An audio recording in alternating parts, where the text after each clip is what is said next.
जय हिंद। इससे पहले एक वीडियो में हम लोगों ने देखा था कि चालक कंडक्टर क्या होता है और अचालक नॉन कंडक्टर क्या होता है। इस वीडियो में हम लोग देखेंगे कि अर्धचालक यानी कि सेमी कंडक्टर क्या होता है और अधिचालक यानी कि सुपर कंडक्टर क्या होता है। सबसे पहले हम लोग देखते हैं अर्धचालक यानी कि सेमी कंडक्टर क्या होता है।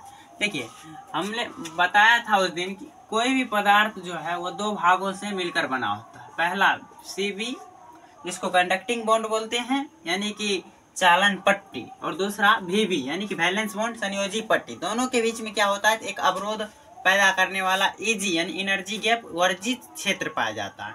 देखिए, ये हुआ वर्जित क्षेत्र, ठीक है। वीबी जो है वैलेंस बॉन्ड यानी कि संयोजी पट्टी, इसमें इलेक्ट्रॉन उपस्थित होता है। इलेक्ट्रॉन उपस्थित होता है, आप जानते हैं कि कोई भी पदार्थ से विद्युत धारा यदि प्रवाह करेगा, विद्युत धारा प्रवाह करेगा तो इलेक्ट्रॉन की गति होगी। इलेक्ट्रॉन की गति जब तक नहीं होगी तब तक उससे विद्युत धारा प्रवाह नहीं हो सकती। यानी कि कोई भी पदार्थ का सुचालक यानी विद्युत प्रवाह होने के लिए फ्री इलेक्ट्रॉन का होना बहुत जरूरी है, जिसके कारण फ्री इलेक्ट्रॉन रहेगा तभी विद्युत धारा प्रवाह करेगा। यहाँ पे क्या है, देखिए Eg जो है ये बहुत कम है, यानी 1 इलेक्ट्रॉन वोल्ट से भी कम है।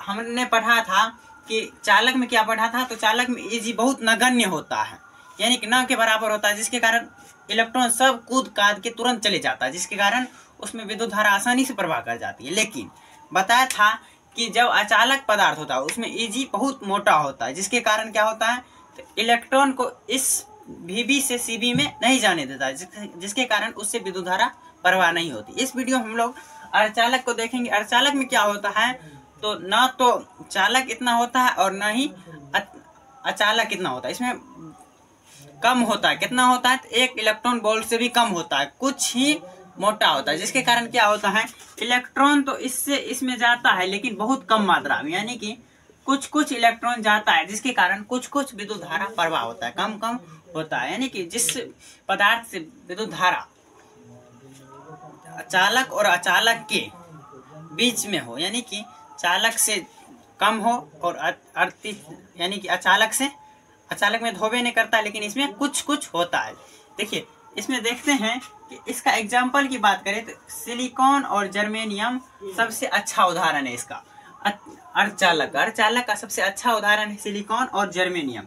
ये क्या है, सेमीकंडक्टर है। देखिए, कोई भी पदार्थ से बताए आपको कि विद्युत धारा प्रवाह होने के लिए क्या चाहिए, इलेक्ट्रॉन का फ्री होना चाहिए, यानी फ्री इलेक्ट्रॉन होना चाहिए। इसमें विद्युत धारा प्रवाह होने का वजह क्या होता है, तो अर्धचालक में विद्युत धारा प्रवाह होने का वजह होल और इलेक्ट्रॉन होता है, ठीक है। देखिए, अर्धचालक 2 प्रकार का होता है, शुद्ध या नैज अर्धचालक जिसको बोलते हैं प्योर सेमीकंडक्टर, ठीक है, और दूसरा होता है अशुद्ध अर्धचालक जिसको इम्प्योर सेमीकंडक्टर कहते हैं। देखिए, शुद्ध अर्धचालक क्या होता है और अशुद्ध अर्धचालक क्या होता है। शुद्ध अर्धचालक उसको बोलते हैं, जैसे देखिए यहाँ पे क्या है, सिलिकॉन और जर्मेनियम, ये क्या है, अर्धचालक है। सिलिकॉन और जर्मेनियम को ही शुद्ध अर्धचालक बोलते हैं, ठीक है। देखिए, सिलिकॉन एंड जर्मेनियम को शुद्ध अर्धचालक बोलते हैं। और शुद्ध अर्धचालक में यदि हम लोग त्रिसंयोजी तत्व या पंच संयोजी तत्व को यदि हम मिलाते हैं अशुद्धि के रूप में, तो वह क्या हो जाता है, अशुद्ध अर्धचालक हो जाता है। यानी कि यदि हम शुद्ध अर्धचालक में त्रिसंयोजी तत्व या पंच संयोजी तत्व को मिलाएंगे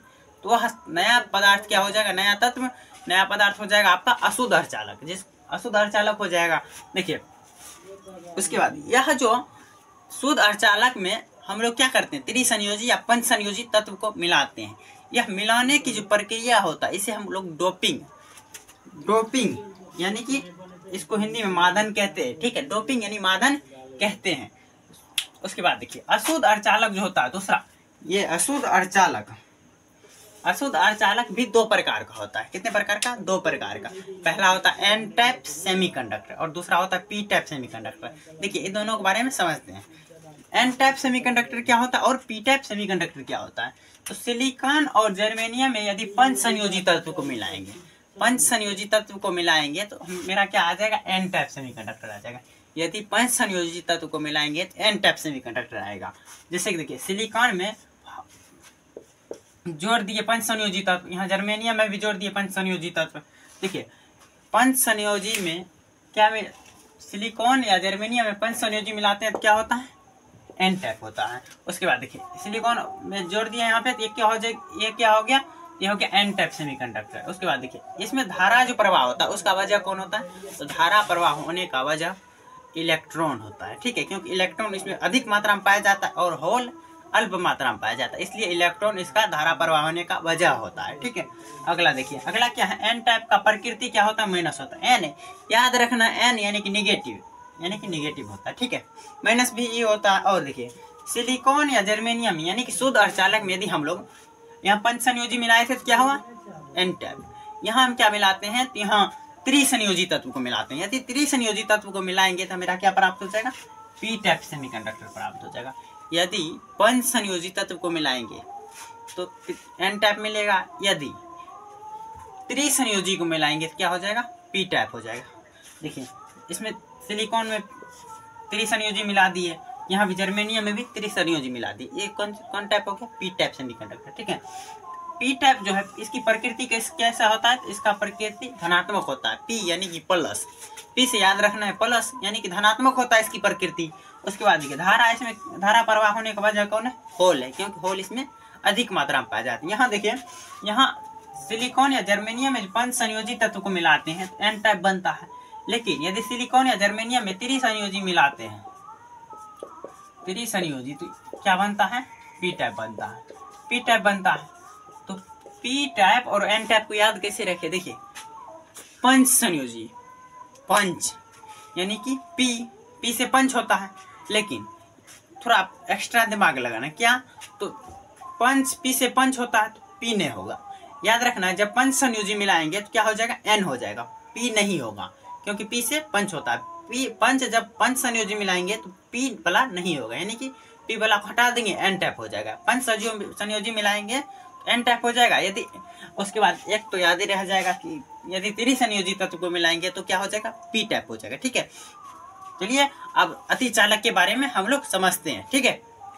तो इसमें हम देखते हैं अतिचालक यानी सुपर कंडक्टर क्या होता है। देखिए सुपर कंडक्टर क्या होता है, सुपर कंडक्टर हम लोग पढ़े हैं कि जिससे विद्युत धारा सबसे स्पीड में चालक और अचालक, अर्धचालक यानी कि सभी पदार्थ से स्पीड में विद्युत धारा प्रवाह करती है, उसे क्या कहते हैं, अतिचालक कहते हैं। अतिचालक क्या होता है, देखिए सन 1911 ईस्वी में नीदरलैंड के वैज्ञानिक जेम्स चैडविक, उसका नाम था जेम्स चैडविक, उन्होंने बताया कि यदि Hg यानी कि पारा और Pb लेड यानी सीसा जिसको बोलते हैं, यदि उस पर उसके ताप को अत्यधिक निम्न यानी बहुत कम, यानी कम कितना, तो 0 केल्विन यदि कर दिया जाए, तो उसके ताप को अत्यधिक निम्न 0 केल्विन कर दिया जाए तो उसके प्रतिरोध और प्रतिरोधकता दोनों क्या हो जाता है, शून्य हो जाता है, यानी कि पूरा 0 हो जाता है, जिसके कारण क्या होता है, उससे विद्युत धारा बिल्कुल आसानी से पास कर जाता है। देखिए जब कोई भी पदार्थ का प्रतिरोध और प्रतिरोधकता दोनों शून्य हो जाता है तो उसको अवरोध पैदा करने वाला कोई नहीं है। मान लीजिए हम यहाँ से कहीं जाते हैं, हमको यदि कोई रोकेगा तब तो मेरा एनर्जी लॉस होगा, यदि कोई रोकवे नहीं करेगा तो क्या होगा, मेरा एनर्जी लॉस नहीं होगा। अब जाने का तो एनर्जी लॉस होवे करेगा, यानी विद्युत धारा में क्या होता है, तो हर जगह प्रतिरोध लगा रहता है, यदि प्रतिरोध को ही हटा दिया जाए तो एनर्जी लॉस नहीं होगा। वही चीज होता है यहाँ, क्या हो जाता है, 0 केल्विन करने पर प्रतिरोध और प्रतिरोधकता दोनों शून्य हो जाता है, जिसके कारण क्या होता है, तो विद्युत धारा बिना एनर्जी लॉस का एकदम विद्युत को कंट्रोल नियंत्रित करता है। देखिए क्या लिखे, सन 1911 ईस्वी में नीदरलैंड के वैज्ञानिक जेम्स चैडविक ने बताया जब Hg तथा Pb यानी कि पारा और कांच यानी लेड पर टेम्परेचर को अत्यधिक निम्न यानी 0 केल्विन कर दिया जाता है, तब इसकी प्रतिरोध R और प्रतिरोधकता ρ दोनों शून्य हो जाती है।